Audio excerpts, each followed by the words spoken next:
Hoje vamos falar da queda do Império Romano do Ocidente e do surgimento de uma Europa medieval dominada por reinos bárbaros. Então sabemos que o Império Romano foi um dos maiores impérios da história, mas teve uma queda bastante difícil, uma queda prolongada desde pelo menos o saque dos visigodos a Roma em 410 depois de Cristo e que iria culminar em 476 com a queda do Império Romano no século V. E não foi só a pressão dos povos germânicos, nomeadamente dos hunos e dos visigodos, como já referi, mas também pela questão da fome e pela questão de um mau governo, vários imperadores depostos, assassinados, alguns que se ausentaram por livre vontade também. O que é certo é que a partir deste século temos sem dúvida o surgimento de um poderio de novos povos, ok? Os romanos chamavam-lhes povos bárbaros porque eram povos com costumes, culturas diferentes. Eles vieram de vários pontos do globo, uma boa parte das tribos germânicas, ok?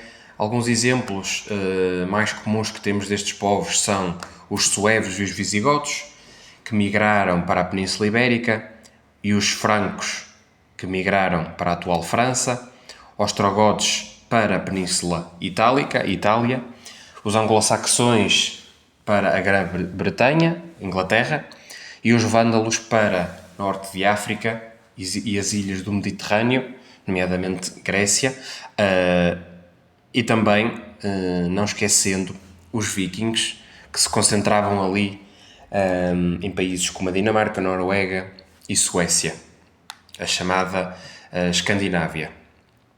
Ok? A conversão destes povos ao cristianismo foi muito importante. Portanto, estes povos eram pagãos no início, mas muito rapidamente foram convertidos ao cristianismo, e a Igreja teve um papel fundamental nesta conversão e numa mudança social.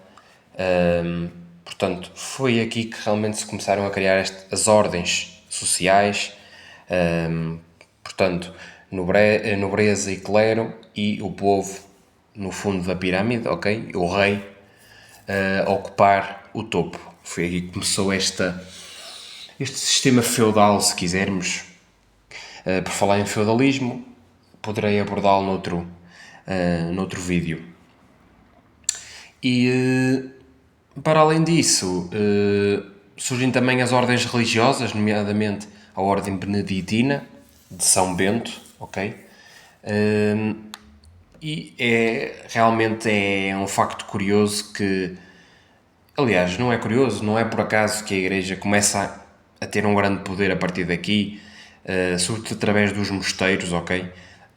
Onde estava sobretudo o chamado clero regular, o baixo clero, onde monges faziam um pouco de tudo nesses mosteiros, tanto a nível cultural como a questão dos monges copistas, que basicamente copiavam excertos, não é, da Bíblia e os iluminavam, decoravam com as chamadas iluminuras, são basicamente pinturas. E nesses mosteiros tinham regras muito próprias, viviam com o básico, com o simples, sempre em constante oração, mas também trabalhavam no campo e noutras atividades, portanto eram autossuficientes. Depois falamos das invasões bárbaras, vou dar o exemplo de duas grandes invasões. Temos as invasões dos muçulmanos no século VIII na Península Ibérica, que depois mais tarde vai ter que se reerguer com a reconquista cristã, e também dos vikings, ok? Na Grã-Bretanha e ali na zona da Normandia, na França.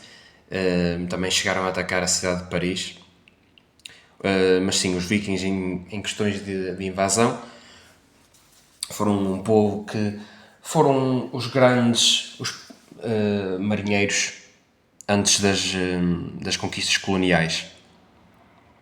Os vikings que, por necessidade, saíram da Escandinávia e tentaram a sua sorte, porque realmente a Escandinávia não tem terrenos muito férteis, nunca teve, e portanto, para sobreviver tiveram que sair do próprio país.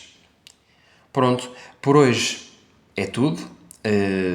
Posso fazer outro vídeo também a explicar um bocadinho mais estas invasões, nomeadamente na Península Ibérica, que é importante para o conteúdo histórico do terceiro ciclo de escolaridade em Portugal, do 7º ao 9º ano, mas falo sobretudo do 7º ano.